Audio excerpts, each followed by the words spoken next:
பொறுப்பாளர்களும் என்னை பார்த்து இதற்குத்தானே ஆசைப்பட்ட ஈஸ்வரா,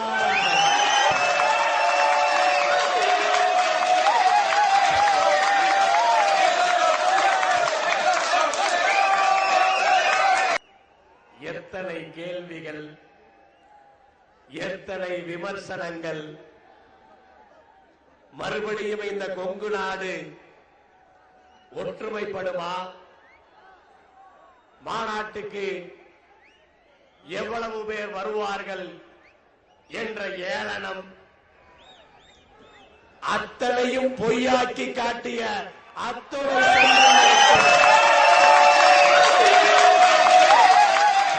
கொங்கு நாடு மக்கள் தேசிய கட்சியினுடைய அரசியல் எழுச்சி மாநாடு. இதே போல ஒரு அரசியல் எழுச்சி மாநாடு 2009 நடத்தினோம் கருமத்தம்பட்டியிலே.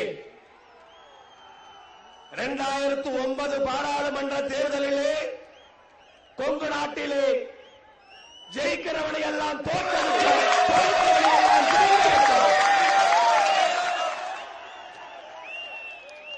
அதே சந்தர்ப்பத்தில் இன்றைக்கு இந்த மாநாட்டை நடத்திக் கொண்டிருக்கின்றோம்.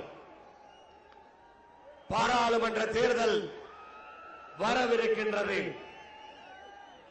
இந்த எழுச்சி மிகு மாநாட்டிலே தலைமை பொறுப்பை ஏற்றிருக்கின்ற நம்முடைய பேரவைத் தலைவர் அண்ணன் தேவராஜன் அவர்களே, அவைத் தலைவர் அண்ணன் பிஆர்டி அவர்களே, மற்றும் இங்கு மேடையில் அமர்ந்திருக்கின்ற அனைத்து மாநில பொறுப்பாளர்களே, இந்த மாநாட்டு குழுவினுடைய தலைமை பொறுப்பை எடுத்துக்கொண்டு என் தம்பி ரோபோ ரவி எடுத்த நாள் முதல் மிகச் சிறப்பான ஏற்பாடுகளை செய்து இந்த மாநாட்டினுடைய வெற்றிக்கு பாடுபட்டிருக்கின்றார். இந்த மாநாட்டினுடைய செயலாளர் என் தம்பி லோகநாதன், அவினாசி லோகநாதன். மாநாடு எங்கே நடக்கிறதோ இந்த மாவட்டத்தினுடைய செயலாளராக பொறுப்பெடுத்துக் கொண்டு இந்த பணிகளை சிறப்பாக நடத்தி இருக்கின்றார்.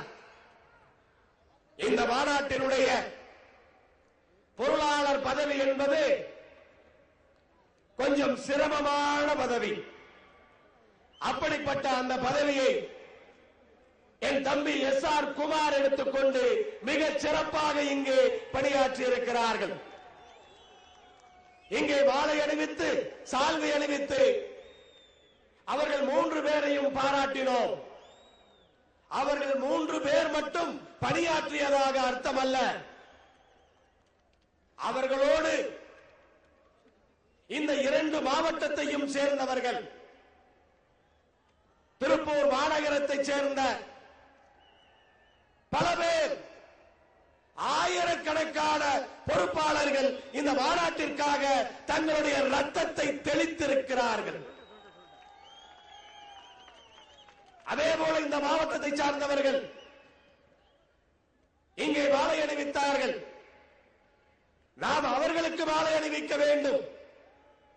என்றைக்கு இந்த இடத்திலே பூமி பூஜையை போட்டோமோ அன்றைய தினத்திலிருந்து இந்த மாநாட்டு திடல் குழுவை சார்ந்தவர்கள் அண்ணன் ஈஸ்வரன், தேவராஜன், செல்வராஜ், கந்தசாமி போன்றவர்கள் எல்லாம் இதே இடத்திலேயே உறங்கிக் கொண்டிருந்தார்கள் என்றுதான் சொல்ல வேண்டும். அந்த அளவிற்கு இந்த பகுதியினுடைய அத்துணை இடங்களையும் சேர்த்து வைத்து இந்த மாநாட்டை இங்கே வெற்றி மாநாடாக நடத்துவதற்கு அவர்கள் எல்லாம் காரணகர்த்தாக்கள். அதே போல இந்த மாநாட்டிற்கு நிதி உதவியை அளித்து மனம் கோணாமல் நீங்கள் எல்லாம் போர்க்களத்திலே நின்று வாளை வைத்து போரிடுகிறீர்கள், நாங்கள் உங்கள் பின்னால் இருந்து உங்களோடு இருக்கிறோம் என்று பல பேர் இன்றைக்கு இந்த மாநாட்டிற்கான உதவிகளை செய்திருக்கிறார்கள். இந்த மாநாட்டிலே தலைவர் கோவை செழியன் அவர்கள் இல்லாத குறையை தலைவர் செழியனுடைய 3 தலைமுறை இந்த மேடையிலே அமர்ந்திருக்கின்றார்கள். அவர் ஒருவருக்கு பதிலாக தலைவர் செழியன் அவர்களுடைய துணைவியார். இதுவரைக்கும் நாம் எந்த இடத்திற்கும் வந்தது கிடையாது. இங்கிருப்பதிலே 90% மேல் பார்த்திருக்க மாட்டீர்கள். இன்றைக்கு ஆசையோடு தலைவர் செழியன் அவர்கள் வளர்த்த அந்த இளைஞர்களை, அந்த வழியிலே நடக்கின்றவர்களை காண வேண்டும் என்று இந்த மேடைக்கு இன்றைக்கு அவர்கள் வந்திருக்கிறார்கள். தம்பி செம்பியன் தலைவர் செழியனுடைய மகன் எப்போதும் எதற்கும் நம்மோடு துணையாக இருப்பவர். தலைவர் செழியன் அவர்களுடைய பேத்தி. அதைத்தான் சொன்னேன், 3 தலைமுறை இங்கே வந்திருக்கிறது என்று. துணையார் வந்திருக்கிறார், அவருடைய மகன் வந்திருக்கின்றார், பேத்தி இங்கே வந்திருக்கின்றார். இப்படி 3 தலைமுறையை சேர்ந்தவர்களும் இந்த மேடைக்கு வந்து நம்மை பெருமைப்படுத்தி இருக்கின்றார்கள். இந்த கொங்கு நாட்டிலே இனிமேல் வேற எவனாவது கொங்கு வேளாளர் கவுண்டர்கள் பேரவை என்று போட்டுக் கொண்டால் நடப்பது வேறு. அப்படி இன்றைக்கு இந்த மாநாடு இவ்வளவு சிறப்பாக இங்கே சென்னை கொங்கு நண்பர்கள் சங்கத்தினுடைய தலைவர் பரணி பாலு உள்பட அந்த சங்கத்தினுடைய பொறுப்பாளர்கள் பல பேர் இங்கே வந்திருக்கின்றார்கள். தம்பி ரமேஷ் நமக்கு பிசிஆர் வழக்குகளிலே எடுத்து சொன்னார்கள். அத்துணை ஜாமீன்களையும் வாங்கி கொடுக்கின்ற நம்முடைய வழக்கறிஞர் செங்கோட்டுவேல் அவர்கள், இப்படி பல பேர் பல சங்கத்திலிருந்தும் கொங்கு சங்கங்களுடைய கூட்டமைப்பினுடைய பொருளாளர் தம்பி பிரபாகரன் அந்த கூட்டமைப்பின் சார்பாக இந்த கூட்டத்திலே கலந்து கொண்டிருக்கின்றார். இப்படி எல்லோரும் சேர்ந்து நாம் இங்கே இருக்கும் பொழுது கொங்கு வேளாளர் கவுண்டர்கள் பேரவை கோயம்புத்தூரிலே வேட்பாளர்களை அறிவிக்கிறதாம். மொத்த கொங்கு வேளாளர் கவுண்டர்கள் பேரவையும் இங்கே இருக்கும் பொழுது அதை எப்படி அவர்கள் செய்ய முடியும்? இன்றைய தினம் நம்முடைய தலைவர் செழியன் அவர்களுடைய பிறந்த தினம். அந்த பெருமை இந்த மாநாட்டினுடைய வெற்றி என்று சொல்லுவது அவர் பிறந்த தினத்திலே. அவர் சாதாரண மனிதர் அல்ல. இங்கே தம்பி சூரியமூர்த்தி பேசும்போது தெளிவாக எடுத்து சொன்னார். அப்படிப்பட்ட மனிதனுடைய அந்த பிறந்த நாளிலே, நம்முடைய தலைவருடைய பிறந்த நாளிலே இந்த மாநாட்டை நாம் இங்கே நடத்துகின்றோம். இந்த மாநாட்டை ஒட்டி இரத்த தானம் உலக வரலாற்றை உருவாக்க வேண்டும் என்பதற்காக அந்த இரத்த தானம். எந்த ஒரு அரசியல் கட்சியும் மாநாட்டை ஒட்டி இரத்த தானம் செய்ததாக வரலாறு கிடையாது.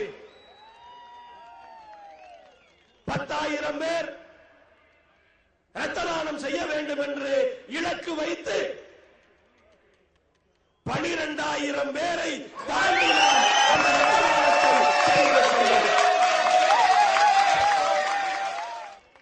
அந்த இரத்த தானம் 12,000 பேர் இரத்த தானம் செய்ய வேண்டும் என்று சொன்னால் நம்முடைய பொறுப்பாளர்களுடைய இளைஞர்களுடைய உழைப்பு எப்படி இருக்க வேண்டும்? எவ்வளவு நாம் உழைத்திருக்க வேண்டும், சாதித்து காட்டியிருக்கின்றோம். இந்த மாநாடு இங்கே இவ்வளவு சிறப்பாக நடக்கிறது என்று சொன்னால் எவ்வளவு உழைப்பு அதிலே இருந்திருக்கும் என்பதை நாம் புரிந்து கொள்ள வேண்டும். இன்றைக்கு பெண்களை எல்லாம் இந்தியாவிலே தெய்வங்களாக கொண்டாடுகின்றோம். ஆனால் அயல் நாடுகளிலே பெண்கள் தெய்வங்கள் கிடையாது, அங்கெல்லாம் ஆண்கள் தெய்வங்கள். பெண்களை தெய்வமாக கொண்டாடுகின்ற நம்முடைய நாட்டிலே பெண்ணுரிமை இல்லை என்று எவனாவது பேசுகிறான், அது நியாயமாகுமா? பெண்களை தெய்வங்களாக கொண்டாடுகின்ற நாம் எவ்வளவு முக்கியத்துவத்தை கொடுப்போம்? இன்றைக்கு இந்த மாநாட்டிலே இன்றைக்கு கொங்கு நாட்டினுடைய பெண்கள், கொங்கு நாட்டை காக்கின்ற காவல் தெய்வங்கள் இந்த மாநாட்டிலே கலந்து கொண்டிருக்கிறார்கள். அத்துணை தாய் குலங்களுக்கும் இந்த நேரத்திலே என் வணக்கத்தை தெரிவித்துக் கொள்கின்றேன். தீரன் சின்னமலை ஆங்கிலேயனுடைய கண்ணுக்குள்ளே விரலை விட்டு ஆட்டியவன் தீரன் சின்னமலை.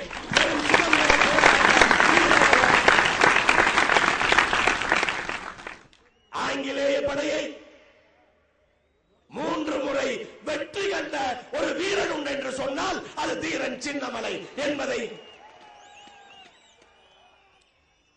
3000 பேர் கொண்ட ஆங்கிலேயனுடைய குதிரை படையை தனி மனிதனாக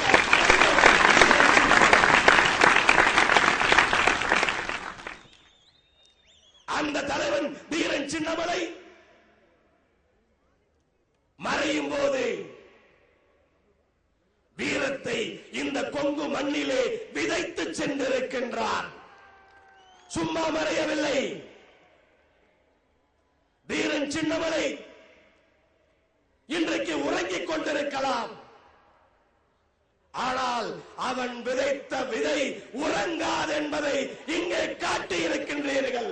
தீரன்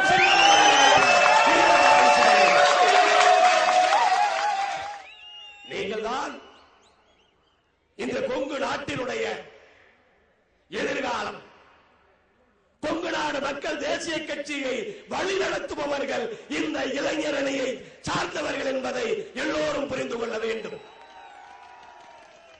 இந்த கொங்கு நாட்டை காக்கின்ற கடமை உங்கள் அத்தனை பேருக்கும் இருக்கின்றது.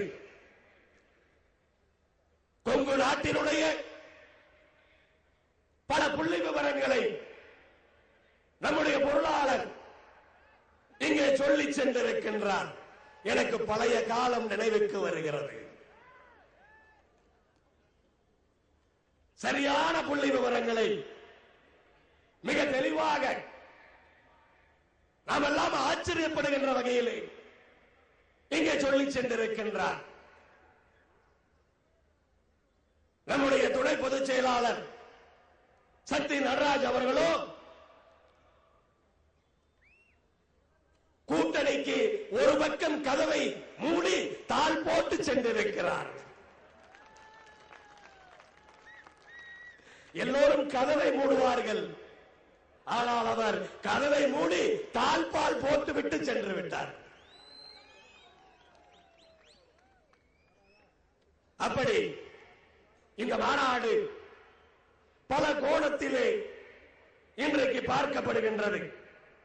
தலைவர் கோவை செழியன் அவர்களுடைய பிறந்த நாள் அன்று கொங்கார்பாளையத்திலே புதிதாக கட்டப்பட்ட அந்த அலங்கார வளைவை திறந்து வைத்துவிட்டு இன்றைக்கு இங்கே இந்த மாநாட்டிற்கு வந்திருக்கின்றோம். நம்முடைய கொங்கு நாடு மக்கள் தேசிய கட்சி, நம்முடைய அரசியல் பாதை, நாம் கடந்து வந்த பாதை கரடு முரடாக இருக்கலாம், முட்கள் கொண்டதாக இருக்கலாம். ஆனால் கடைசியிலே வெற்றி பெறும் பொழுது அதுவெல்லாம் நமக்கு பாரமாக தெரியாது. 90 நாட்கள் உழைத்திருக்கின்றோம்.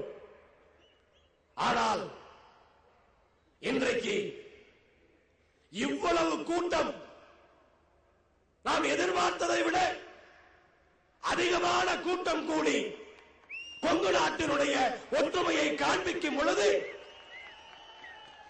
அந்த துன்பங்கள் எல்லாம் பறந்து போயிடுச்சு. எந்த விதமான அலுப்பும் கிடையாது. மதியம் நம்முடைய பண்பாட்டுக்கு சொந்தமான மாட்டு வண்டியிலே தம்பி நந்தகுமார் பிடிவாதமாக அதில்தான் வர வேண்டும் என்று முடிவு செய்து அழைத்து வந்தார்கள். வரும் பொழுது பார்க்கின்ற அந்த எழுச்சியை பார்க்கும் பொழுது எப்படிப்பட்ட துன்பமாக இருந்தாலும் மறைந்து போகும். அப்படி இந்த மாநாட்டினுடைய எழுச்சியை இங்கே ஏற்படுத்தி இருக்கின்றார்கள். ஒரு நாட்டினுடைய சரித்திரத்தை மாற்றி எழுதினால் நாட்டை ஆண்டவர்கள் தெருவுக்கு வந்து விடுவார்கள். அப்படிப்பட்ட நிலையில்தான் இன்றைக்கு கொங்கு நாடு இருக்கின்றது. கொங்கு நாட்டினுடைய சரித்திரம் நாம் திரும்பி பார்க்க வேண்டும். எப்படி இருந்த கொங்கு நாடு, எப்படிப்பட்ட அதிகாரங்களை நாம் பெற்றிருந்தோம், இன்றைக்கு எப்படி இருக்கிறோம் என்பதை திரும்பி பார்க்க வேண்டும். தமிழகத்தினுடைய அரசியலிலிருந்து சினிமாவை பிரித்து பார்க்க முடியாது. தமிழக அரசியலோடு சினிமா பிணைந்திருக்கின்றது.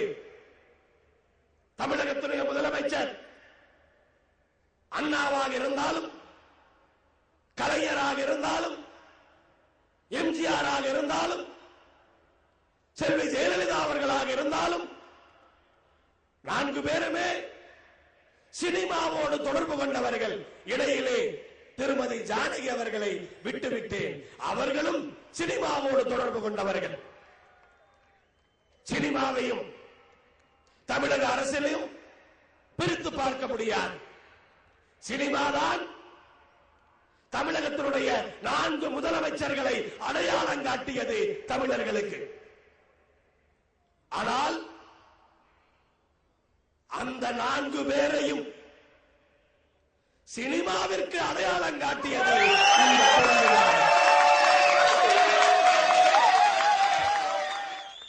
இந்த கொங்கு நாடு. அவர்களை சினிமாவுக்கு அடையாளம் காட்டவில்லை என்று சொன்னால் தமிழக மக்களுக்கு அவர்கள் தெரியாமலே போயிருக்கலாம். எத்தனை பேருக்கு தெரியும் என்று எனக்கு தெரியாது. தென்னிந்தியாவிலே முதல் சினிமா தியேட்டர் கோயம்புத்தூரிலே ஆரம்பிக்கப்பட்டது, சென்னையிலே அல்ல. முதல் ஸ்டுடியோ கோயம்புத்தூரிலே ஆரம்பிக்கப்பட்டது. கோவை புளியங்குளத்திலே பச்சிராஜா ஸ்டுடியோ. அதற்கு பிறகு சிங்காநல்லூரிலே சென்ட்ரல் ஸ்டுடியோ. அதுவரைக்கும் சென்னையிலே ஸ்டுடியோ கிடையாது. அதற்கு பிறகு சேலத்திலே மாடர்ன். இப்படி கொங்கு நாட்டிலேதான் இந்த சினிமா உருவாகியது என்பதை நாம் தெரிந்து கொண்டோம் என்று சொன்னால் நம்முடைய சரித்திரம் என்ன, நம்முடைய வரலாறு என்ன என்பதை நாம் புரிந்து கொள்ள முடியும். இன்னும் டி.ஆர். ராஜகுமாரி, தியாகராஜ பாகவதர், கண்ணதாசன், எம்.ஆர். ராதா போன்றவர்கள் எல்லாம், சிவாஜி கணேசன் கூட இந்த கொங்கு மண்ணை மிதித்த காரணத்தினால் பெருமையை பெற்றார்கள். அங்கே திரையுலகிலே மின்னினார்கள். அப்படிப்பட்ட மிகப்பெரிய வரலாற்றை நாம் கொண்டிருக்கின்றோம். நம்முடைய தலைவர் செழியன் அவர்கள் சினிமா துறையிலே இருந்தவர். எத்தனையோ பேரை சினிமாவிலே நடிக்க வைத்து மிகப்பெரிய ஆட்களாக ஆக்கிவிட்டிருக்கிறார். ஏன் அவர் நடித்திருக்க கூடாதா? நடிக்கிற அளவுக்கு அவருக்கு அழகில்லையா? நம்முடைய கொங்கு நாட்டில் இருக்கின்ற அரசியல் தலைவர்களிலே மறைந்த தலைவர் கோவை செழியன் தான் அழகானவர் என்பதை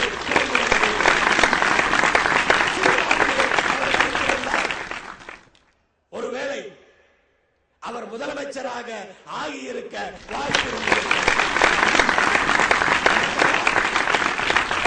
மாநாடு போட்டு நாம் கெஞ்ச வேண்டிய அவசியம் இருந்திருக்காது. கொங்கு நாட்டினுடைய சரித்திரம் இன்னும் மிகப்பெரிய சாதனைகளை சாதித்திருக்கும். தவற விட்டுவிட்டோம். அரசியலிலே நமக்கு அதிகாரம் இல்லாமல் இருந்தோமா? சுதந்திரத்திற்கு முன்பே பெரியவர் சுப்பராய கவுண்டர் அவர்கள் தென் மாநிலங்களாகிய தமிழகம், கர்நாடகா, ஆந்திரா, கேரளா போன்று 4 மாநிலங்களையும் உள்ளடக்கிய சென்னை ராஜதானிக்கு பிரதம அமைச்சராக இருந்தவர் சுப்பராய கவுண்டர்.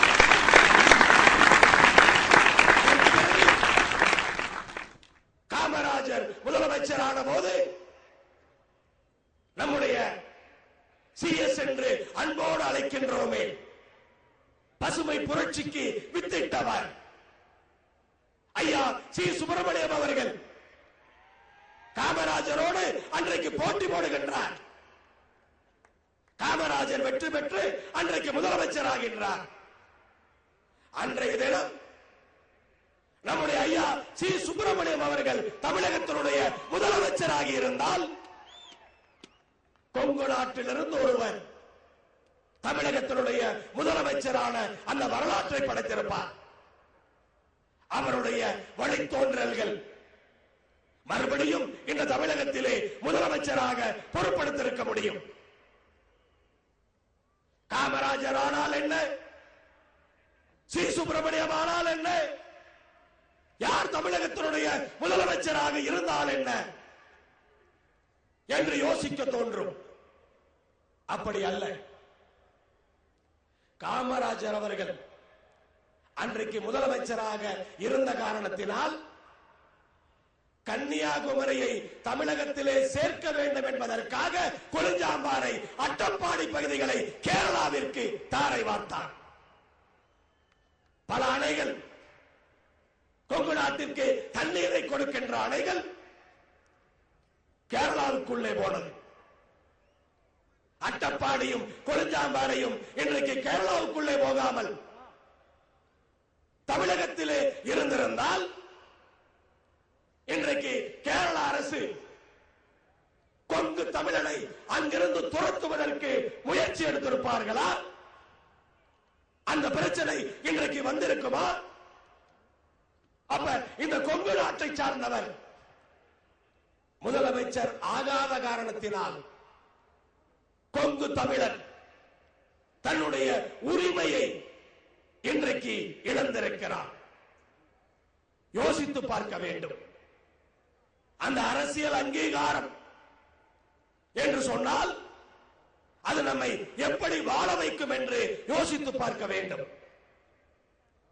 தலைவர் கோவை செழியனோடு இந்த கொங்கு நாட்டை வளர்த்த வேண்டும் என்று பாடுபட்டவர்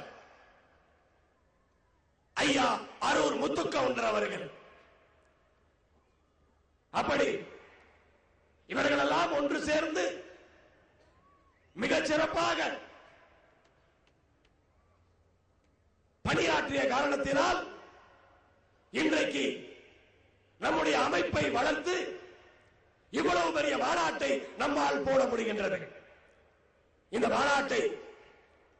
மாநாட்டினுடைய பணிகளை இங்கிருக்கின்ற பொறுப்பாளர்கள் பார்த்திருந்தாலும் பல அனைத்து மாவட்டங்களிலும் அத்துணை மாவட்ட செயலாளர்களும் அனைத்து ஒன்றியங்களுடைய பொறுப்பாளர்களும் அனைத்து பொறுப்பாளர்களும் பணியாற்றி இருக்கிறார்கள். அவர்கள் எல்லாம் இங்கு மேடையிலே அமர்ந்திருக்கிறார்கள், பேசியும் இருக்கிறார்கள். அப்படிப்பட்ட கடின உழைப்பை அவர்கள் எல்லாம் போட்டிருக்கிறார்கள். அப்படி எல்லோரும் சிறப்பாக கலந்து கொண்டு நம்முடைய பிரச்சனைகளை பார்த்தோம் என்று சொன்னால், கொங்கு நாட்டினுடைய தொழில்கள் எல்லாம் விவசாயம் உள்பட அனைத்து தொழில்களும் இன்றைக்கு அழிந்து கொண்டிருக்கின்றது.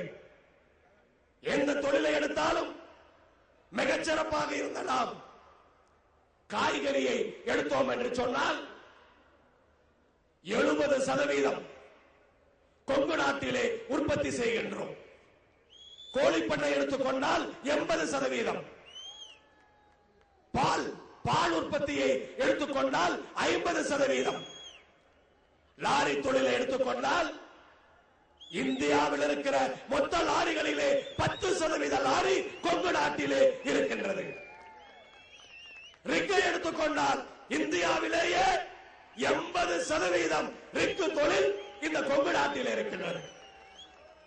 இப்படி இத்தனை தொழில்களும் எப்படி முன்னேறியது?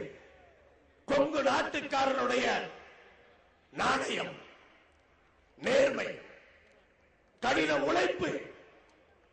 இன்றைக்கு விவசாயம் என்று சொன்னால் 2000 அடி போர் போட்டு விவசாயம் பண்றவன் இந்த உலகத்திலேயே யாருமே கிடையாது, நம்மளை தவிர கிடையாது. அந்த அளவிற்கு கடின உழைப்பை நாம் செய்து கொண்டிருக்கின்றோம். நமக்கு இன்றைக்கு நம்முடைய தொழில்களை பாதுகாப்பதற்கு மின்சாரம் மிக மிக அவசியம். நான் தமிழக அரசை கேட்டுக் கொள்வதெல்லாம், இத்தனை அமைச்சர்களை மாற்றினீர்களே, மின்சாரத்துறை அமைச்சரை மாற்றவே இல்லையே. மின்சாரத்துறை அமைச்சர் திறமையாக செயல்படுகின்றாரா? மின்சார வெட்டு தீர்ந்து விட்டதா? ஏன் மின்சாரத்துறையுடைய அமைச்சர் மாறாமல் அப்படியே இருக்கின்றாரே? மின்சார வெட்டை தீர்த்திருந்தால் சொல்லலாம், ஆனால் மின்சார வெட்டு தீர்க்கப்படவில்லையே. அதைத்தான் இங்க கேட்டார்கள். கொடுக்கிற மின்சாரத்தை சரிசமமாக பிரித்துக் கொடுங்கள் என்று கேட்டார்கள். சரிசமமாக பிரித்துக் கொடுங்கள் என்று கேட்டால் சென்னைக்கு ஒரு மாதிரியும் மற்ற பகுதிகளுக்கு ஒரு மாதிரியும் செய்யக்கூடாது என்பதை அழுத்தமாக இங்கே பேசியிருக்கிறார்கள். இப்படி கொங்கு நாட்டினுடைய பல தொழில்கள் நாம் வளர்த்திருக்கிறோம் என்று சொன்னால், தனிப்பட்ட மனிதர்களுடைய முயற்சி, அரசாங்கத்தினுடைய ஆதரவு, ஊக்கம் நமக்கு இதுவரைக்கும் கிடைக்கவில்லை. அரசாங்கம் எந்த விதமான உதவியும் நம்முடைய தொழிலை முன்னேற்றுவதற்கு செய்யவில்லை என்பதுதான் இன்றைக்கு வேதனையாக இருக்கின்றது. இன்றைக்கு கிரனைட் ஊழலிலே 20,000 கோடி, மணலிலே பல ஆயிரக்கணக்கான கோடி, தாது மணலிலே பல ஆயிரக்கணக்கான கோடி, 2G நிலக்கரி, இப்படி எதில பார்த்தாலும் ஊழலும் லஞ்சமும் தலைவிரித்தாடுகின்ற அந்த மண்ணிலே நாம் இங்கே வாழ்ந்து கொண்டிருக்கின்றோம். அப்படி வாழ்ந்து கொண்டிருக்கின்ற நாம் நம்முடைய தேவைகளை, நம்முடைய உரிமைகளை கேட்பதற்கு இப்படிப்பட்ட மாநாடுகளை நாம் போட்டுத்தான் ஆக வேண்டும். இன்றைக்கு இவ்வளவு பிரச்சனைகளை வைத்துக் கொண்டு இவர்கள் இன்றைக்கு போடுகின்ற சட்டம், ஒரு விவசாயி தன்னுடைய நிலத்திலிருந்து மண்ணை இன்னொரு நிலத்திற்கு எடுத்துச் செல்லக்கூடாது, தன்னோட நிலத்துக்கே எடுத்து செல்லக்கூடாது. ஆனா கேரளாவுக்கு கடத்தலாம், கேரளாவுக்கு கடத்துறதுக்கு அனுமதி உண்டு. ஆனா நம்ம நிலத்தில் இருக்கிற மண்ணை நம்ம இன்னொரு நிலத்துக்கு எடுத்து செல்லக்கூடாது. அதே போல சத்தியமங்கலத்தில் பாத்தீங்கன்னு சொன்னா பவானி ஆற்றிலே தண்ணீரை எடுக்கக்கூடாது. 20 ஆண்டுகளாக விவசாயத்தை செய்து கொண்டிருக்கிறார்கள். அந்த தண்ணீரை எடுத்து இப்போது அந்த தண்ணீரை எடுக்கக்கூடாது என்று இன்றைக்கு அதிகாரிகளுடைய பிடிவாதம். ஏழை விவசாயிகளுடைய வயிற்றிலே அடிக்கின்ற மாதிரி கோமாரி நோயினால் மாடுகள் இன்றைக்கு செத்துக் கொண்டிருக்கின்றன. விவசாயிகளுக்கு நிவாரணத்தை கொடுத்தார்களா? கேட்டு கேட்டு பார்க்கின்றோம். ஏன் அது இழப்பாக தெரியவில்லையா? அதிகமாக கோமாரி நோயினால் மாடுகள் இறந்தது இந்த கொங்கு நாட்டிலே என்பதுதான் இன்றைக்கு வேதனை. வறட்சிக்கென்று இழப்பீடு அறிவித்தார்கள், நிவாரணம் அறிவித்தார்கள். ஆனால் வந்ததா என்று கேட்டால் கிடையாது. பெரிதாக யாருக்கும் வந்து சேரவில்லை. அப்படி இந்த கொங்கு நாடு தொடர்ந்து புறக்கணிக்கப்படுகிறது என்பதை எடுத்துச் சொல்லுவதற்காகத்தான் இந்த மாநாடு. பாண்டியாறு பொன்னமலா திட்டம் 50 ஆண்டுகளுக்கு முன்னால் கேரளாவும் தமிழகமும் ஒப்பந்தத்திலே கையெழுத்து போட்டிருக்கிறார்கள். பாண்டியாறு பொன்னமலா திட்டத்தை நிறைவேற்றிக் கொள்ளலாம் என்று. ஆனால் இதுவரைக்கும் அதற்கான பேச்சு கிடையாது. அவிநாசி அத்திக்கடவு திட்டத்தை நிறைவேற்ற வேண்டும் என்று தொடர்ந்து எல்லோரும் போராடுகின்றோம். ஆனால் இதுவரைக்கும் நிறைவேற்றியதாக இல்லை. இப்படி கொங்கு நாட்டினுடைய ஆனைமலை நல்லாறு, திருமணி முத்தாறு, நொய்யல் உப்பாறு, தோணிமடுவு, மேட்டூர் உபரி நீர், இப்படி பல திட்டங்கள். அதோடு இன்றைக்கு ஒகேனக்கல்லிலிருந்து நம்முடைய ஆத்தூர் தலைவாசல் கள்ளக்குறிச்சி பகுதிகளை வளப்படுத்துவதற்காக வசிஷ்ட நதியோடு இணைக்கின்ற திட்டம். இப்படி இந்த நீர்ப்பாசன திட்டங்களை தமிழக அரசு நிறைவேற்றும் என்று சொன்னால் நிலத்தடி நீர் மேம்படும். அத்துணை திட்டங்களும் குளம் குட்டைகளை நிரப்புவதற்கான திட்டம். அந்த திட்டங்களை தமிழக அரசு நிறைவேற்ற வேண்டும் என்று பல்வேறு போராட்டங்களை நாம் செய்து கொண்டிருந்தாலும் இன்றைக்கு நடக்கின்ற இந்த மாநாடு அத்துணை திட்டங்களையும் விவசாயிகளுக்காக நீங்கள் நிறைவேற்றி தர வேண்டும் என்றுதான் இன்றைக்கு போராடிக் கொண்டிருக்கின்றோம். லஞ்சமும் ஊழலும் பெருக்கெடுத்து ஓடுகின்ற இந்த நாட்டினுடைய பொருளாதாரம் எப்படி வளரும்? எத்தனால் கரும்பிலிருந்து எத்தனாலை எடுத்து டீசல் பெட்ரோலுக்கு பதிலாக மாற்று சக்தியாக உபயோகப்படுத்த வேண்டும் என்று சொல்லிக் கொண்டிருக்கின்றோம். ஆனால் இதுவரைக்கும் மத்திய மாநில அரசுகள் அதை பற்றி கவலைப்பட்டதாகவே தெரியவில்லை. எத்தனால் உபயோகப்படுத்தினால் எண்ணெய் இறக்குமதி செய்ய வேண்டிய அவசியம் கிடையாது. இறக்குமதி செய்யவில்லை என்று சொன்னால் அந்நிய செலாவணி மிஞ்சும், நாட்டினுடைய பொருளாதாரம் மேம்படும். ஆனால் இதற்கு அரசுகள் தயாராக இல்லை. இப்படி இந்த நாட்டை வளப்படுத்துகின்ற அந்த திட்டங்களை எல்லாம் நிறைவேற்ற வேண்டும் என்றுதான் இன்றைக்கு நாம் போராடிக் கொண்டிருக்கின்றோம். அப்படி போராடுகின்ற நம்முடைய இளைஞர்களுடைய இளம் ரத்தம் கொதிக்கிறது என்று சொன்னால் ஏன் கொதிக்காது? எதை கேட்டாலும் செய்வது கிடையாது, எதை பற்றியும் கவலைப்படுவது கிடையாது. இந்த கொங்கு நாட்டை பற்றி இங்க இருக்கின்ற மக்கள் பிரதிநிதிகள் அவர்கள் கவலைப்படுகிறார்களா? அதுவும் கிடையாது. அப்ப மக்கள் பிரதிநிதிகள் எம்எல்ஏ எம்பி கவலைப்பட மாட்டாங்கன்னு சொன்னா கேட்கறதுக்கு ஆள் இல்லையா? அதை கேட்பதற்காகத்தான் இவ்வளவு பெரிய கூட்டத்தை இங்கே கூட்டி நம்முடைய கோரிக்கைகளை இன்றைக்கு நாம் வைத்திருக்கின்றோம். இதையெல்லாம் நம்ம செஞ்சோம்னு சொன்னா இந்த நாடு மாறிடுமா? எல்லா அரசியல்வாதிகளும் மாறிவிடுவார்களா? நம்மை பொறுத்தவரை தமிழகத்தினுடைய ஆட்சியிலே யார் இருந்தாலும் இந்த கொங்கு நாடு புறக்கணிக்கப்படக்கூடாது. கொங்கு நாட்டினுடைய தேவைகளை கேட்டு பெறுகின்ற ஒரு சக்தியாக கொங்கு நாடு மக்கள் தேசிய கட்சி இருக்கும் என்ற அந்த உறுதியை எப்போதும் நான் இங்கே சொல்லிக்கொள்ள ஆசைப்படுகிறேன்.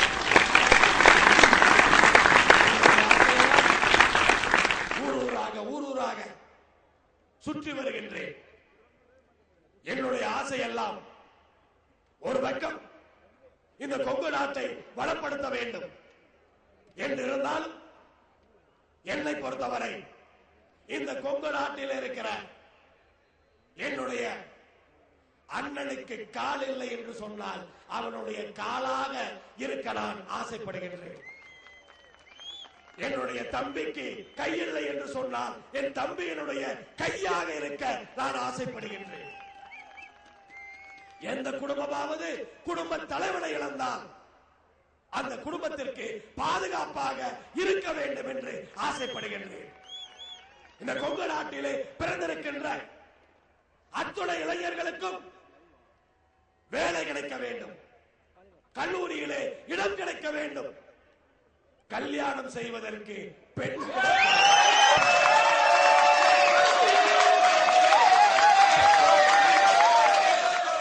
மிகப்பெரிய பிரச்சனையாக இன்றைக்கு இதுவெல்லாம் சென்று கொண்டிருக்கிறது. இதையெல்லாம் சாதித்து காட்டுவதற்காக இன்றைக்கு நாம் போராடி கொண்டிருக்கின்றோம். இந்த கல்யாண பிரச்சனையை தீர்ப்பதற்காக கட்சியின் சார்பாக கல்யாண மாலை என்ற இணையதளத்தை நமக்காக உருவாக்கப்பட்டிருக்கின்றது. அந்த இணையதளத்தை எல்லோரும் உபயோகப்படுத்திக் கொள்ள வேண்டும். அந்த இணையதளத்தினுடைய விளம்பரங்கள் அனைத்து பகுதிகளிலும் இங்கே வைக்கப்பட்டிருக்கின்றது. அதை நீங்கள் எல்லோரும் உபயோகப்படுத்திக் கொள்ள வேண்டும் என்றுதான் இந்த மாநாட்டிலே அது வைக்கப்பட்டிருக்கின்றது. அந்த கொங்கு கல்யாண மாலை மூலமாக வருகின்ற நிதி இந்த கொங்கு மண்ணினுடைய இளைஞர்களுக்காக, பாதிக்கப்பட்ட குடும்பங்களுக்காக உபயோகப்படுத்தப்படும் என்பதையும் இந்த நேரத்திலே சொல்லிக்கொள்ள ஆசைப்படுகிறேன். எத்தனை கல்யாண புரோக்கர் வேணாலும் இருக்கலாம், ஆனா நம்முடைய கொங்கு கல்யாண மாலையை பொறுத்தவரை தனிப்பட்ட முறையிலே விசாரித்து அந்த குடும்பங்கள் நன்றாக இருக்க வேண்டும் என்பதற்காக பர்சனல் சர்வீஸ் என்று சொல்லுவார்களே, அதை செய்யக்கூடிய அளவிலே நாம் திட்டமிட்டு இன்றைக்கு பணியாற்றிக் கொண்டிருக்கின்றோம். நான் இன்றைக்கு கொங்கு நாடு மக்கள் தேசிய கட்சி இந்த கொங்கு நாட்டினுடைய வளர்ச்சிக்காக நாம் போராடிக் கொண்டிருக்கிறோம் என்பதை நம்முடைய மக்கள் புரிந்து கொள்ள வேண்டும். அதே போல நாம் கொங்கு நாடு மக்கள் தேசிய கட்சி உயர்ந்தாக வேண்டும். எப்படி உயர வேண்டும்? படிகளில் ஏறி உயர்வதல்ல, உங்களுடைய கரங்களால் எவ்வளவு உயரம் உயர்த்துகின்றீர்களோ அவ்வளவு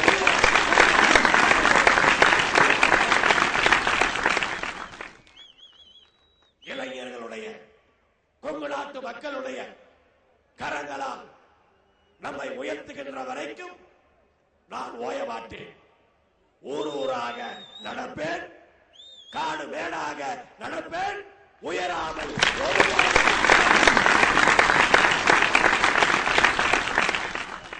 இப்படி நம்முடைய வளர்ச்சிக்காக, நம்முடைய கலாச்சாரத்தை பாதுகாப்பதற்காக, கொங்கு நாட்டினுடைய கலாச்சாரம் என்று சொன்னால் இந்திய நாட்டினுடைய கலாச்சாரம் கொங்கு நாட்டினுடைய கலாச்சாரத்தை போல் மாறும் என்று சொன்னால் இந்த இந்திய நாடு முன்னேறுவதற்கு வாய்ப்பு இருக்கிறது.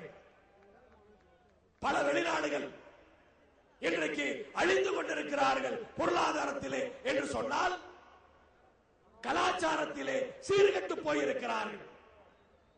பல நாடுகளுக்கு செல்லுபவர்கள் அங்கிருக்கிற சாலைகளை பார்ப்பீர்கள். அந்த சாலைகள் நம்மை மயக்கும். அங்கிருக்கிற கட்டிடங்கள் நம்மை மயக்கும். அங்கு ஓடுகின்ற கார்கள் நம்மை மயக்கும். ஆனால் அங்கு இருப்பவருடைய வாழ்க்கையை பற்றி தெரிந்து கொண்டால் காரி துப்புவீர்கள், காரி துப்புவீர்கள். நம்மை போன்ற ஒரு வாழ்க்கை எந்த நாட்டிலும் கிடையாது.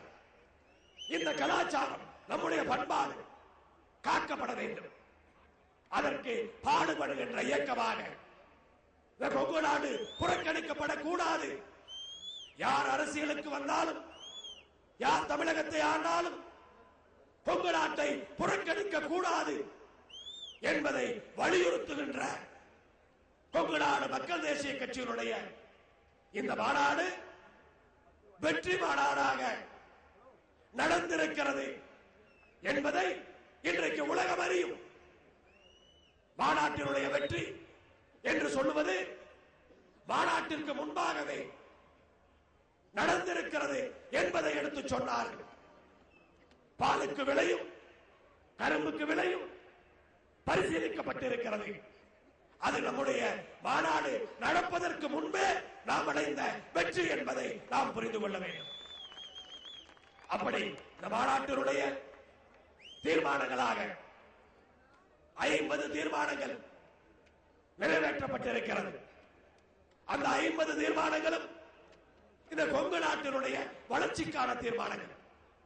அந்த தீர்மானங்களை எல்லாம் தமிழக அரசுக்கு அனுப்பி அதை நிறைவேற்றுகின்ற அந்த வேலையை தொடர்ந்து கொங்கு நாடு மக்கள் தேசிய கட்சி செய்யும் என்று இந்த நேரத்திலே உங்களுக்கு உறுதியை சொல்லி இந்த மாநாட்டை வெற்றி மாநாடாக மாற்றி காட்டிய உங்கள் அத்துணை பேருக்கும் இந்த நேரத்திலே நான் நன்றி பாராட்ட கடமைப்பட்டிருக்கின்றேன். உங்களுடைய பொற்பாதங்களிலே அத்தனை பேருடைய பொற்பாதங்களில்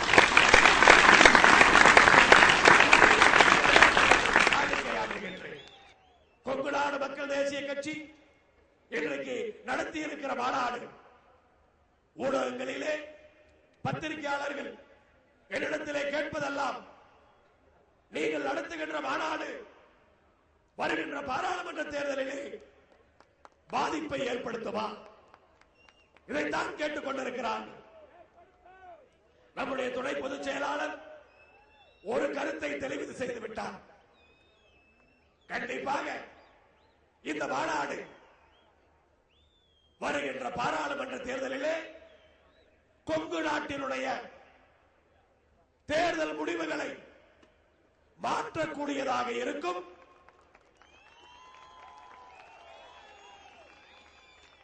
2009 பாராளுமன்ற தேர்தலிலே நாம் யாரோடு கூட்டணி போட்டிருந்தாலும் அன்னைக்கு அந்த கூட்டணி தான் இந்த கொங்கு நாட்டிலே வெற்றி பெற்றிருக்கிறது. 2014 பாராளுமன்ற தேர்தலிலே கொங்கு நாடு மக்கள் தேசிய கட்சி யாரோடு கூட்டணியில் இருக்கிறதோ அந்த கூட்டணி தான் கொங்கு நாட்டிலே வெற்றி பெற்றது.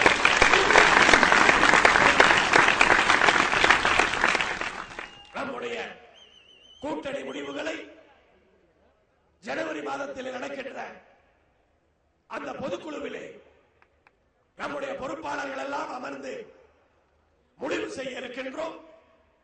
வெகு விரைவிலே நடக்கின்ற அந்த பொதுக்குழுவிலே கூட்டணி முடிவு செய்யப்பட்டு தேர்தல் பணிகளை நாம் ஆரம்பிக்க வேண்டும்.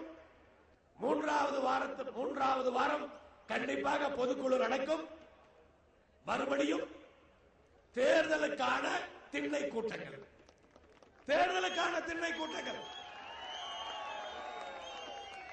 யாரோடு கூட்டணியில் இருக்கின்றோமோ அந்த கூட்டணி தலைவரை இந்தியாவினுடைய பிரதமராக்குவதற்கு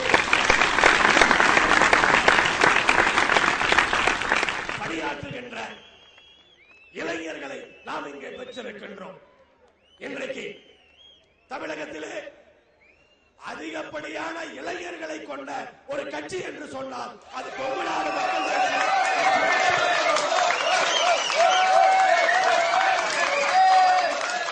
இதை போன்ற இந்த எழுச்சி மிக்க இளைஞர்கள் வேற எந்த கட்சியிலும் கிடையாது.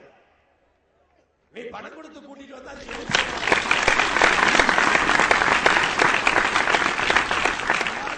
அத்தனை இளைஞர்களும் பணம் செலவு பண்ணி வந்திருக்கிறார்கள். எல்லாரும் கை செலவு. அதனால வருகின்ற பாராளுமன்ற தேர்தல் நம்முடைய வெற்றியினுடைய முதல் படியாக இருக்கும். இதுவரைக்கும் வெற்றி நமக்கு மறுக்கப்படவில்லை என்பதை மட்டும் நீங்கள் தெளிவாக புரிந்து கொள்ள வேண்டும். வெற்றி நமக்கு தாமதப்படுத்தப்பட்டிருக்கின்றது. தீரன் சின்னமலைக்கு தெரியும் எப்போது நமக்கு வெற்றியை தர வேண்டும் என்று. நம்முடைய கடவுள் தீரன் சின்னமலைக்கு தெரியும்.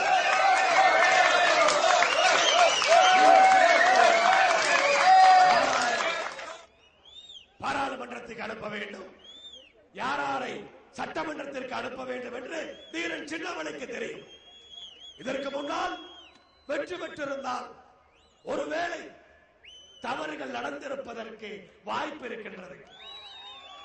இன்றைக்கு நடக்கின்ற இந்த மாநாடு 2014 பாராளுமன்ற தேர்தலிலே நம்முடைய நிலைப்பாடு மற்றவர்களுக்கு தெரிவிப்பதற்காக, நம்முடைய எழுச்சியை மற்றவர்கள் தெரிந்து கொள்ள வேண்டும் என்பதற்காக இன்றைக்கு உலகத்தில் இருக்கிற அத்துணை பேரும் இன்டர்நெட்டின் மூலமாக நம்முடைய நிகழ்ச்சிகளை, நம்முடைய கூட்டத்தை பார்த்துக் கொண்டிருக்கிறார்கள்.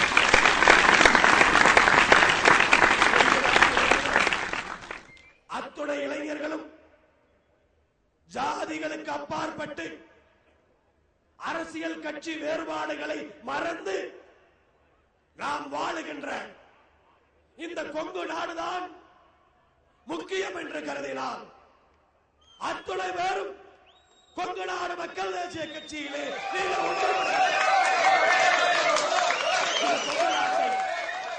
பாதுகாப்போம், அரசியலை தூய்மைப்படுத்துவோம்.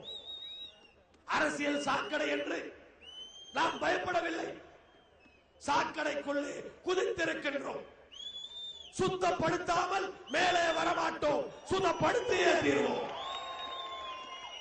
அதிலே ஆர்வம் இருக்கின்ற அத்துணை இளைஞர்களும் எங்களோடு வர வேண்டும் என்றுதான் இந்த மாநாட்டிலே அந்த கோரிக்கையை கொங்கு நாட்டு இளைஞர்கள் அத்துணை பேருக்கும் வைத்து இந்த சாதனைகள் எல்லாம் இன்றைக்கு மிகப்பெரிய சாதனைகளாக நடக்கும் என்ற நம்பிக்கை எனக்கு இருக்கின்றது. இன்றைக்கு நம்முடைய நிகழ்ச்சி நேரலையாக பார்லிமென்ட் தொலைக்காட்சியிலும் லோட்டஸ் தொலைக்காட்சியிலும் இன்றைக்கு நேரலையாக சென்று கொண்டிருக்கிறது. லட்சக்கணக்கானவர்கள் இன்றைக்கு இதை பார்த்துக் கொண்டிருக்கிறார்கள். ஏன்? கோடிக்கணக்கானவர்கள், லட்சக்கணக்கானவர்கள் அல்ல, கோடிக்கணக்கானவர்கள் நம்முடைய நிகழ்ச்சியை நேராக பார்த்துக் கொண்டிருக்கிறார்கள். அப்படிப்பட்ட அந்த தொலைக்காட்சிகளுக்கும் இன்றைக்கு இங்கே நம்முடைய செய்திகளை நாம் என்னதான் கூட்டம் போட்டாலும் மாநாடு போட்டாலும் நம்முடைய செய்திகளை எல்லாம் இந்த உலகம் பூராவும் கொண்டு சேர்க்கின்றவர்கள் நம்முடைய அனைத்து தொலைக்காட்சிகளும், நம்முடைய பத்திரிகைகளும். அவர்கள் எல்லாம் இன்றைக்கு முழுமையாக இந்த மாநாட்டிலே கலந்து கொண்டு நம்முடைய செய்திகளை அனுப்பி கொண்டிருக்கிறார்கள். அப்படிப்பட்ட அனைத்து ஊடகங்களை சார்ந்தவர்களுக்கும் கொங்கு நாடு மக்கள் தேசிய கட்சியினுடைய மனமார்ந்த நெஞ்சார்ந்த நன்றியை இந்த நேரத்திலே நான் தெரிவித்துக் கொள்கின்றேன். இந்த நிகழ்ச்சி மிகச்சிறப்பாக நடப்பதற்கு உறுதுணையாக, ஒத்துழைப்பாக கடந்த 3 மாதங்களாக பல பிரச்சனைகளை நாம் சந்தித்துக் கொண்டிருந்தாலும் காவல்துறை முழுமையாக நமக்கு ஆதரவாக இந்த அரசாங்கம், நமக்கு ஆதரவாக இந்த மாநாட்டை சிறப்பாக நடத்துவதற்கு உறுதுணையாக இருந்திருக்கிறார்கள். அப்படிப்பட்ட காவல்துறையினர் அத்துணை பேருக்கும் இந்த நேரத்திலே நன்றி பாராட்ட கடமைப்பட்டிருக்கின்றோம். இளைஞர்களுக்கு பொண்ணு கொடுக்கணும்னு எல்லாத்தையும் சொல்லியிருக்கிறேன்.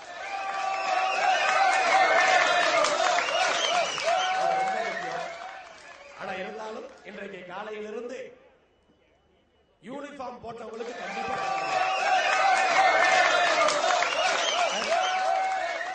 எவ்வளவு திட்டு, எவ்வளவு அடிதடி, எவ்வளவு பேச்சு, இதையெல்லாம் கேட்கிறாரு. பொண்டாட்டி பேசுறத கேட்க மாட்டானா?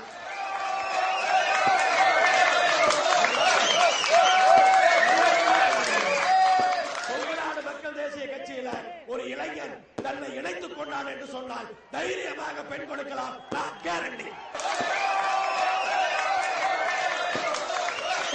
மக்கள் தேசிய கட்சியினுடைய பொதுச் செயலாளர் அத்தனை இளைஞர்களுக்கும் கேரண்டி கொடுக்கிறேன்.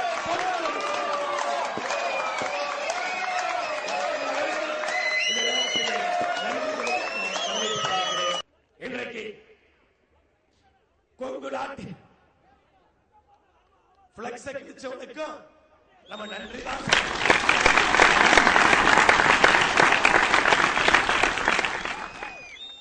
அதாவது பிளக்ஸ கிழிக்காம இருந்தா 10 பிளக்ஸ் அந்த இடத்துல இருக்குதுன்னா 10ல 1 நம்மளதாயிரும். பார்க்க மாட்டாங்க. ஆனா 1 கிழிஞ்சிருக்குதுன்னு வச்சுங்க, தனியா பார்ப்பாங்க. இப்ப பிளக்ஸ் கிழிச்ச செய்தி, சுவர் அடிச்ச செய்தி எல்லாம் பத்திரிகையில போடுறாங்க. அதையெல்லாம் பண்ணாம இருந்தா போடுவாங்களா? பண்ணினா தானே போடுவாங்க. இவங்க சுவர் எழுதியிருக்காங்க, இவங்க பிளக்ஸ் வச்சிருக்காங்கன்னு பத்திரிகையில போட முடியுமா? அதனால பிளக்ஸ் கிழிச்சவனுக்கு நம்முடைய மாநாடு இன்றைக்கு வெற்றிகரமாக நடப்பதற்கு அவர்களும் உதவியாக இருந்திருக்கிறார்கள்.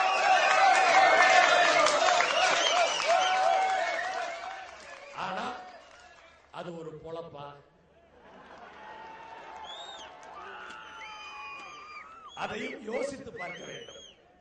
அதனால இன்றைக்கு நடந்திருக்கின்ற நம்முடைய மாநாட்டினுடைய கடைசி கோரிக்கையாக, கடைசி வேண்டுதலாக நான் வைத்துக் கொள்வதெல்லாம் கொங்கு நாட்டில் இருக்கிற அத்துணை பேரும் கொங்கு நாடு மக்கள் தேசிய கட்சி ஜாதி கட்சி என்று சொன்னால் நம்பாதீர்கள். கொங்கு நாடு மக்கள் தேசிய கட்சி சாதிக்கின்ற கட்சி. கொங்கு நாட்டு மக்கள் அத்தனை பேரும் ஒற்றுமைப்படுங்கள். இந்த கொங்கு நாட்டை சிங்கப்பூரை போல மாற்றி காட்டுவோம். எந்த ஊழலும் இல்லாமல், லஞ்சமும் இல்லாமல் மாற்றி காட்டுவோம் என்று சொல்லி இந்த மாநாட்டிலே அனைத்து சமுதாயங்களும் இந்த மாநாட்டிலே கலந்து கொண்டிருக்கிறார்கள். அனைத்து சமுதாயத்தை சார்ந்தவர்களும் நம் மீது நம்பிக்கை வைத்திருக்கிறார்கள். கொங்கு நாடு மக்கள் தேசிய கட்சி இந்த கொங்கு நாட்டிற்கு பாதுகாப்பை கொடுக்கின்ற கட்சி, கொங்கு நாட்டினுடைய வளர்ச்சிக்கு பாடுபடுகின்ற கட்சி என்று நம்பிக்கை வைத்து நம்முடைய மாநாட்டிலே கொங்கு நாட்டுக்காரர்கள் அத்தனை பேரும் இங்கே கலந்து கொண்டிருக்கிறார்கள். மறுபடியும் சொல்லுகின்றேன், அத்தனை பேரும் கொங்கு நாடு மக்கள் தேசிய கட்சியிலே இணைத்துக் கொண்டு தொடர்ந்து வாருங்கள். சாதித்து காட்டுவோம். நம்மால் முடியாதது எதுவுமே கிடையாது. முடியும் முடியும் முடியும் முடியும் முடியும் முடியும் முடியும் முடியும் முடியும் முடியும் முடியும் முடியும் வெற்றி நிச்சயம் என்று சொல்லி விடைபெறுகிறேன். நன்றி, வணக்கம்.